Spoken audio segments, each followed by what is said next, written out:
السلام عليكم ورحمة الله تعالى وبركاته. سو دوا صاحبada qiimaha badan meel kasta aad joogtaan. Muuqaalkan waxaan ku dhameystiri doonaa colorka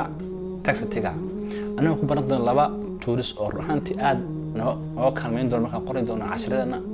aan coloreyn doono casharkan qof ash ugu dambeeyay ee colorka ama coloreynta waxaan ku baran doona laba tools oo kala ah text effects iyo text highlights. Haddaba aan kala barano haddii aan doono casharkan inaan maanta midabayno oo aanu format ku sameeyno marka hore waan dooraneynaa waxaan tagnaa halkan eeda ku qoran tahay font colorka ayaan tagnaa halkan ayaan ka doonaa colorka aan doono hore ayaan soo barnaa haddii ka waran aan doonayo inaan midabadan waxaan u yeelo waxaan ku fanayaa more color halkan ayaan ka doonayo colorka aan doono haddii ka soo weeda xagan halkan ayaan ka dooranaysaa okay ka waran haddii aan doonayo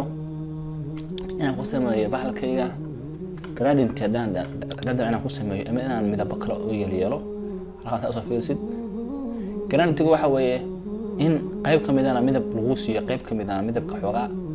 laga waxeeyo hadda taas u jeedidba halkan midab kala duwan baa la siinayaa haddii aan ka waayo halkaas aan ku dhufanayaa halkan ayaan ka dooranayaa midka aan doono example blue iga dhig shadowgan oo kale xogaa hadda inta u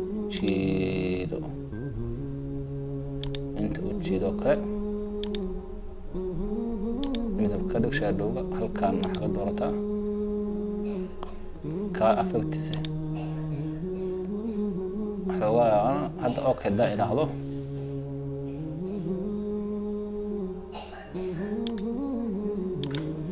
hadda u jeedidba qoraalka soo noqday u jeedaa markii affectiga aan ka doorto qaabka colorka ka war haddii aan doonayo inaan qoraalkayga effect color ku darsado ama effect iyo kale waxaan tagayaa halkaan ay ku qoran tahay text effect ayaan ku dhufanayaa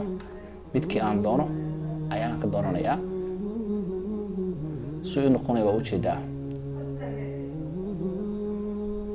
haddii aan rabo shadow inaan u yeelo kale ama xogaa har oo kale halkaan imaanaya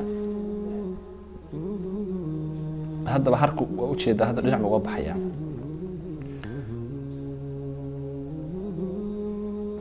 waa shadow isna weyn oo kale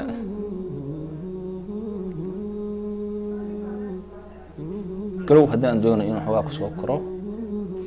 waa u jeedaa soo noqonaya qoraalkaygii haddii aan doonayo more kasii badan oo kale waa u jeedaa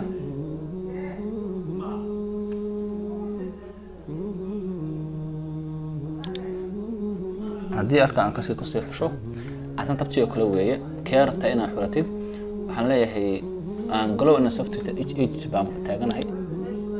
xoogaa inta ayaan u weyneynayaa bismillah soo noqday soo celi haddana soo celi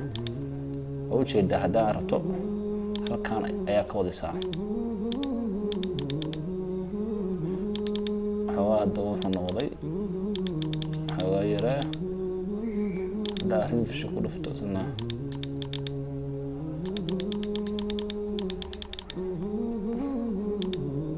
shadow meerta kasam oo midka adoonto halka ay ka xoranaysaa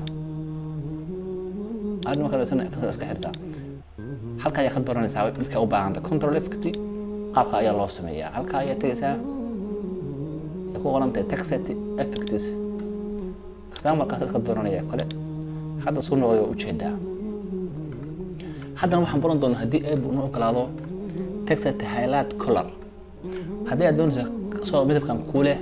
inaad midabka ka dulgeyso isagoo dhammaantiis kuu dooran yahay waxaan ku fabisaa example-ka intan ayaan dooranayaa waxaan tagayaa halkaan ee bisidan ku qorantay ilka ayaan soo furayaa midkii aan doono ayaa halkan ka dooranayaa fiil soo noqonayo beautiful ay noqonayaa kaaya u deysanayaa haddii aan doonayo kan aan ku sameeyana sana ayaa u dooranayaa marka hore midabkan ayaan soo dooranaya guduudka ayaan soo dooranaya ka bacdi effect ayaan ku laabanaya dhamaantii waxa rabaan ku tajaabsho marka aan doorto haddana waxa imaanaya halkaan waxaan dooranayaa nooca buluugga ah hadaba saaxiibka qiimaha badan waa fahamtay ayaan filayaa casharkan kun waxaan sameeyay practical fara badan samee wadamo fahmi doontaa